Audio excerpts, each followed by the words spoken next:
buenas tardes a todos. Bienvenidos a la Feria Virtual del Libro de la UACM 2021. El día de hoy es un gusto para mí presentarles el libro Música eclesiástica en el Altépetl novohispano, siglo XVII al XIX, del doctor Raúl Eliodoro Torres, el cual será presentado por el doctor Antonio Ruiz Caballero, quien, valga la redundancia, es doctor en Historia por la UNAM, profesor de investigación científica en la Escuela Nacional de Antropología e Historia, miembro del Sistema Nacional de Investigadores Nivel 1. Sus líneas de investigación son Historia Social y Cultural de la Música, Historia de la Iglesia y Patrimonio Cultural. Sin más, le cedo la palabra. Pues muy buenas tardes a todos. Me siento muy honrado y contento por la invitación a presentar el libro de Raúl Eliodoro Torres Medina, a quien agradezco por ello. El libro que hoy comento, publicado en el presente año por la Universidad Autónoma de la Ciudad de México, lleva por título Música eclesiástica en el Altépetl novohispano, siglos XVII a XIX. Se deriva de la tesis de maestría en Historia por la UNAM titulada Comer del Aire, músicos indígenas en el México colonial, siglos XVII-XVIII, defendida en 2003. Aunque es notorio que el autor amplió la revisión de fuentes y reelaboró buena parte de aquel primer texto, resultando en una investigación mucho más sólida y rica. Trataré de comentar de manera muy breve algunos elementos del contenido del libro, así como de resaltar los que considero los principales aportes de este texto en el panorama de la historiografía de la música en México. El propio autor incluye en la introducción un breve estado de la cuestión en lo que respecta al ámbito mexicano, que no repetiré aquí, pero me interesa resaltar algunas cosas. La historiografía de la música en México, sobre todo la del siglo XX, fue construida desde un punto de vista que los historiadores a menudo calificamos como positivista y también como historia de bronce. Es decir, los musicólogos y musicógrafos del siglo pasado buscaron sobre todo los nombres de los grandes músicos que se pudieran equiparar a los héroes musicales de los países europeos. Aquí, por cierto, también hay un claro afán nacionalista. De allí que la investigación musical estuviera centrada en las obras musicales conservadas en los archivos, especialmente en los de las catedrales, aunque también figuraban algunos conventos y colegios, y por lo tanto solo interesaban los nombres y las vidas de los maestros de capilla en razón de su actividad como compositores. Desde fines del siglo XX y principios del que corre, un nuevo paradigma en la investigación musical en México comenzó a configurarse con la aparición de nuevos seminarios y grupos de investigación que han tenido como característica principal una visión interdisciplinaria. Sin embargo, la labor de aquellos seminarios y grupos de investigación se ha centrado principalmente en la música y los músicos de las catedrales. Eso sí, poniendo atención ya no solo a los maestros de capilla, sino a la totalidad de los actores que tomaron parte en la dimensión sonora del ritual. La vida y obra de los músicos indios ha quedado desdibujada aún en ese nuevo panorama de investigación musical. Es cierto que desde trabajos pioneros como el de Gabriel Saldívar se incluyó un capítulo sobre la música indígena y que el ya clásico trabajo de Lourdes Torrent, La conquista musical de México, puso sobre la mesa la importancia del estudio de las capillas de indios desde un punto de vista social.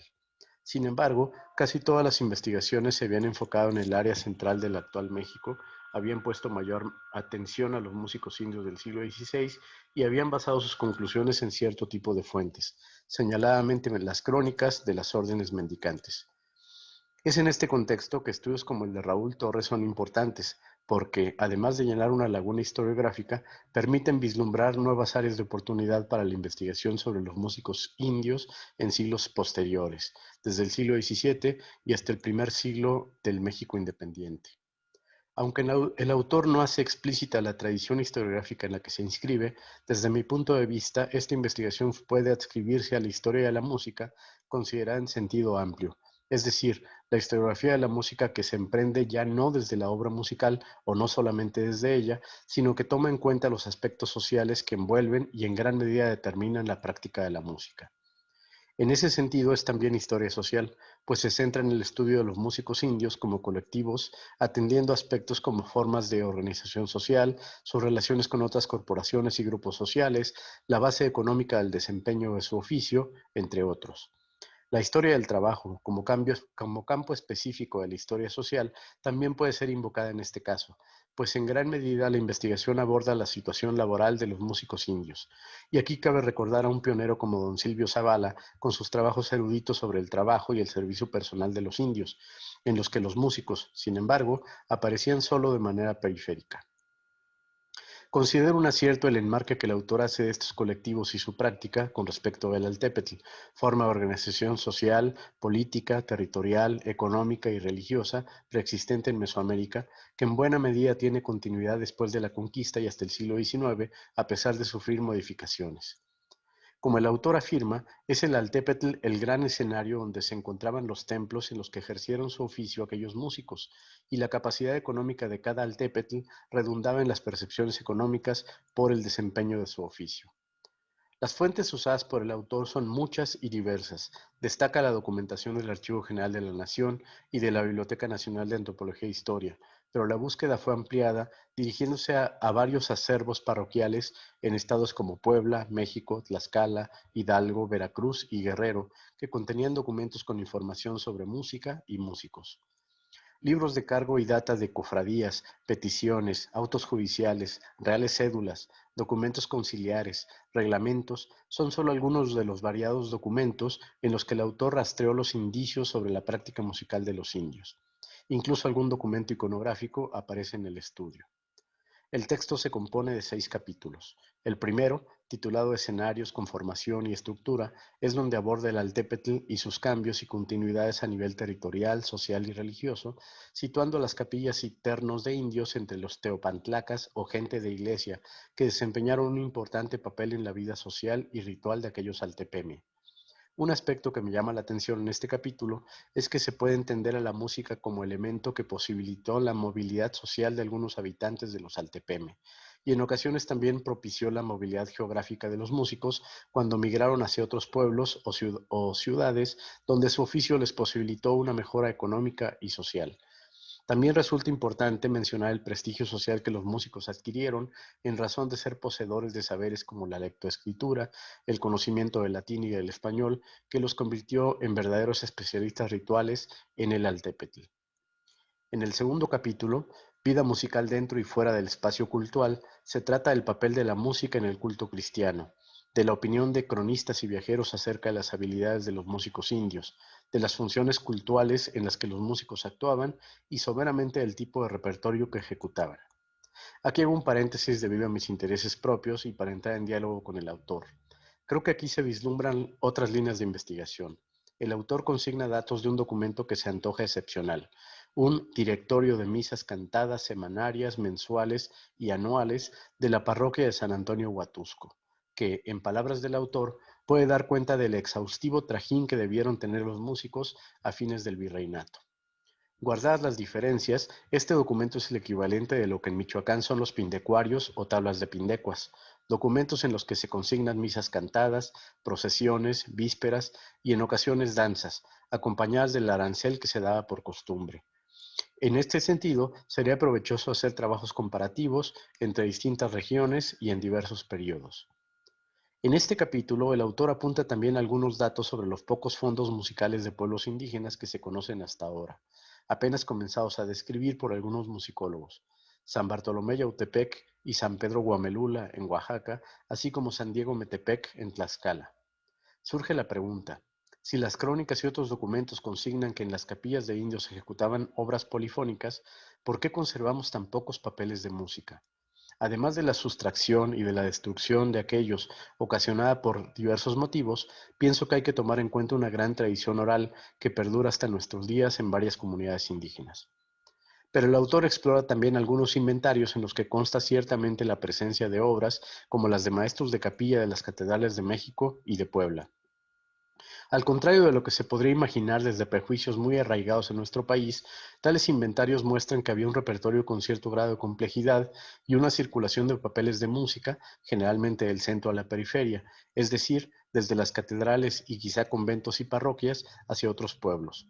Aunque no se puede descartar la creatividad original en esos lugares, que por lo menos en los cantos de tradición oral conservados resulta evidente. Un aspecto importante y no tomado en cuenta de manera suficiente hasta ahora son las referencias a capillas no aprobadas o ambulantes, que no estaban adscritas a ninguna parroquia o convento, pero que eran contratadas para participar en fiestas patronales y otras ocasiones especiales, algunas de carácter religioso y otras profanas. En el capítulo 3, Fuentes de ingreso, el autor explica de dónde obtenían salarios y pagos los músicos indios. En el siglo XVI, de las llamadas obras de tributos, y a partir del XVII, los salarios asignados por parroquias y conventos, los aranceles parroquiales, el usufructo de tierras asignadas a los cantores y los pagos por asistir a las funciones organizadas por las cofradías y otros eventos especiales como misas, procesiones y rituales de sacramentos. Los trabajos y pagos a los que estuvieron obligados en ocasiones los cantores es el tema del cuarto capítulo.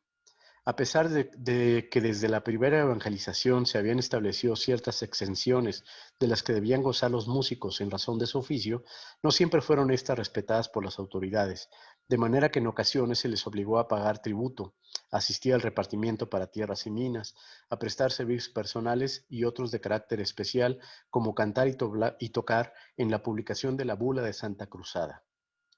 El quinto capítulo está dedicado a los conflictos y tensiones que se dieron entre los músicos al interior de las capillas o con agrupaciones rivales, pero también a las situaciones conflictivas que se dieron con las autoridades locales indígenas, los curas seculares y los frailes, casi siempre por razones económicas, así como con otros vecinos que en buena medida envidiaron las exenciones y el prestigio del que los músicos gozaban. En el último capítulo, el autor demuestra que, a pesar de las leyes y mandatos que ordenaron limitar el exceso de músicos, en la práctica no se aplicaron con rigor, por lo que se mantuvo un número crecido de integrantes de las capillas musicales en varios lugares, especialmente en aquellos que tenían recursos suficientes para mantener un conjunto vocal instrumental numeroso. Si en ocasiones hubo reducción de integrantes, esto se debió en buena medida a otros factores como la mortandad por las epidemias o a la migración de algunos músicos en busca de mejores oportunidades. Desde mi punto de vista, el último apartado de este sexto capítulo se acerca más a una interpretación desde la historia cultural. El autor sitúa los privilegios de los músicos indios en el marco de la estructura social de antiguo régimen, una sociedad corporativa basada en lo que se ha llamado la estructura de la diferencia. Concibe a las capillas musicales de indios como cuerpos secundarios, no equiparables a las grandes corporaciones en razón de su condición de subalternos, pero afirma que compartían con aquellos otros cuerpos el ser beneficiarios de ciertos privilegios que les distinguían del resto de los individuos y grupos de su misma calidad étnica, especialmente la exoneración de tributos y de servicios personales. Incluso habla del desarrollo de una mentalidad propia de los cantores, que los hacía percibir su oficio como un trabajo especializado y equivalente a una, cito, faena en beneficio del bien público y mucho más importante que los demás servicios del común por tratarse de una obra espiritual. Finaliza la cita.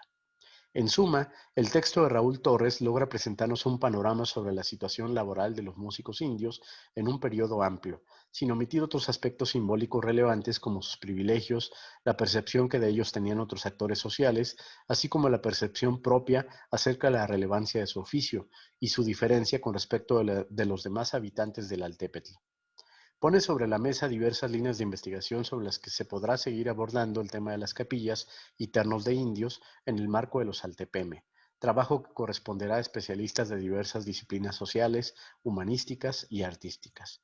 Enhorabuena a Raúl Torres por la publicación de este libro, que sin duda será referente en adelante para la historiografía sobre la música y músicos indígenas en México. Muchas gracias.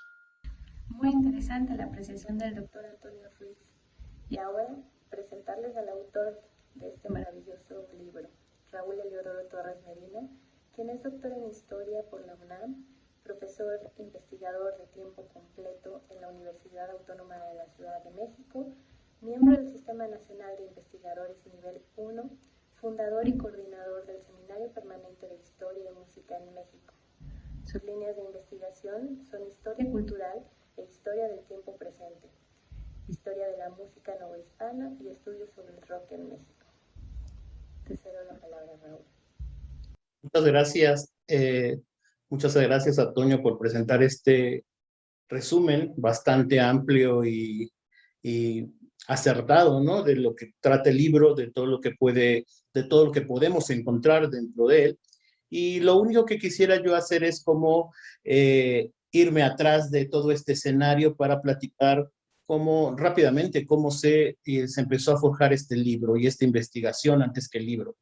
Bueno, como bien lo dijo Toño, fue una investigación que partió de una tesis de maestría, pero que en realidad sufrió una operación mayor con el transcurso del tiempo, porque en realidad mi interés cuando estaba en la maestría era solamente escudriñar lo que se podría encontrar sobre los músicos indios en el Archivo General de la Nación y si acaso algunos archivos de aquí de la Ciudad de México.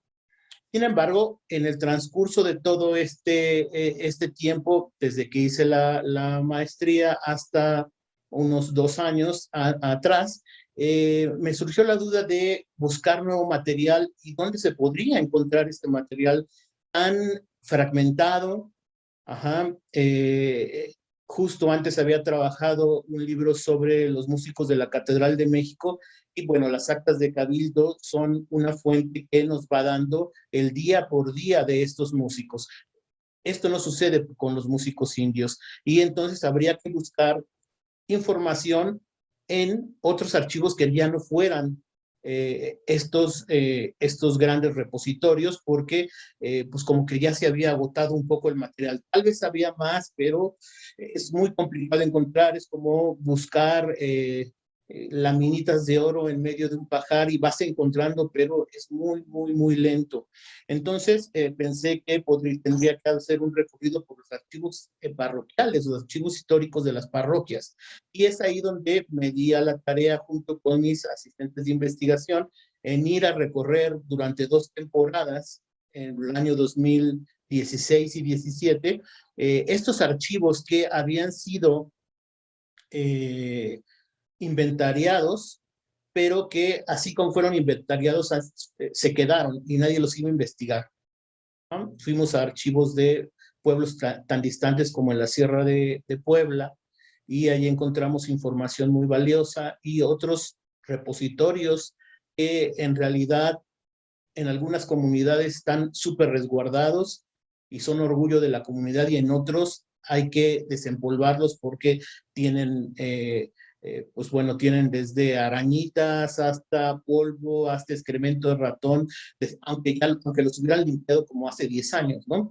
Entonces, ¿qué era el objetivo? ¿Por qué enfrentarse? ¿Por qué ir a estos repositorios donde pues, en algunos no había ido nadie? El cura nos decía, es que ustedes son los primeros que vienen, nadie ha tocado este material desde que los inventarió a David, ¿no? Entonces, bueno, pues lo que hicimos fue buscar y fotografiar pues todos los libros de cargo y data de las cofradías, que es donde venía mayor información, y después algunos documentos como el que nos encontramos en Zumpango, un documento relevante que hablaba sobre un litigio que había entre la capilla de música de la localidad y el mayordomo de la cofradía, que es amplio, rico, que puse algunos extractos en el libro de este pleito, pero que da para un artículo posterior, bueno, que en algún momento trabajaré sobre esta cofradía en particular.